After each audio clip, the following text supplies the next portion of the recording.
جو حنفی حضرات پڑھتے ہیں جو دعائے قنوت، میں اس پر کانپ جاتا ہوں. اللہم انا نستعینک ونستغفرک ونؤمن بک ونتوکل علیک.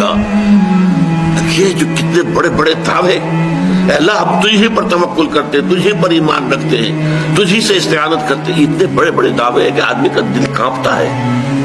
اگر وہ واقعتاً جو ہے اپنے آپ کو بھی دیکھ رہا ہو کہ میں کہاں کھڑا ہوں، میری حیثیت کیا ہے، کتنا کچھ توکل میرا اللہ تعالیٰ کی ذات پر ہے، تو آدمی ڈرتا ہے، کانپتا ہے.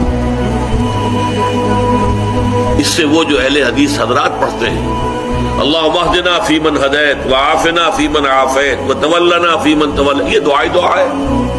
اے اللہ ہمیں عافیت بخش دے، ہمیں ہدایت بخش دے. وہ تو کوئی حرج نہیں اس کے کہنے میں. دعا جتنی چاہو مانگو، اللہ سے جتنا چاہو مانگو، وہاں کوئی کسی لمٹ کی ضرورت ہی نہیں. لیکن یہ دعوے کرنا انا نستعینک ونستغفرک ونؤمن بک ونتوکل علیک ونثنی علیک الخیر ونشکرک ولا نکفرک ونخلع ونترک من یفجرک، کتنا بڑا دعویٰ ہے. جو بھی تیری نافرمانی کرتا ہے ہم اس سے تعلق منقطع کر لیتے ہیں. کتنے لوگ ہیں جو تعلق منقطع کرتے ہیں. ہماری دوستیاں جو کی تو رہتی ہیں، ہماری محبتیں جو کی تو رہتی ہیں، ہماری مجلس آرائیاں جو کی تو رہتی ہیں. فساق بھی ہیں، فجار بھی ہیں، اللہ کے احکام کو توڑنے والے.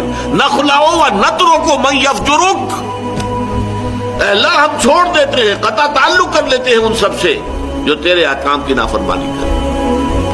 کون ہے جو آج اس کے اوپر پورا اترتا ہو؟ بالکل وہی بات یہاں ہے، ایاک نعبد و ایاک نستعین. پروردگار یہ بہت بڑا دعویٰ ہے جو ہم نے کر دیا، بہت بڑا عہد اور میثاق کیا ہے. یہ کووننٹ جس کو کہا جاتا ہے، کووننٹ ہے، یہ میثاق ہے. الذی واثقکم بہ، اللہ تعالیٰ نے تمہیں جکڑ لیا ہے ایک میثاق کے اندر، ایک عہد کے اندر. اس عہد کو تم تازہ کرتے ہو ہر رکعت، نماز کی ہر رکعت میں. ایاک نعبد و ایاک نستعین. And this is the crux of the matter. الحمدللہ رب العالمین الرحمن الرحیم مالک یوم الدین ایاک نعبد و ایاک نستعین. یہ اللہ کی حمد و ثنا ہے، جتنی چاہو کر لو، لیکن تیری ہی بندگی کرتے ہیں اور کریں گے.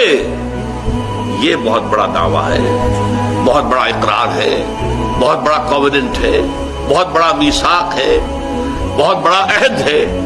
اس میں ہم اے اللہ پورے نہیں اتر سکیں گے مگر تیری مدد سے، تیری تائید سے، تیری توفیق سے، تیری تحسین سے. ایاک نستعین.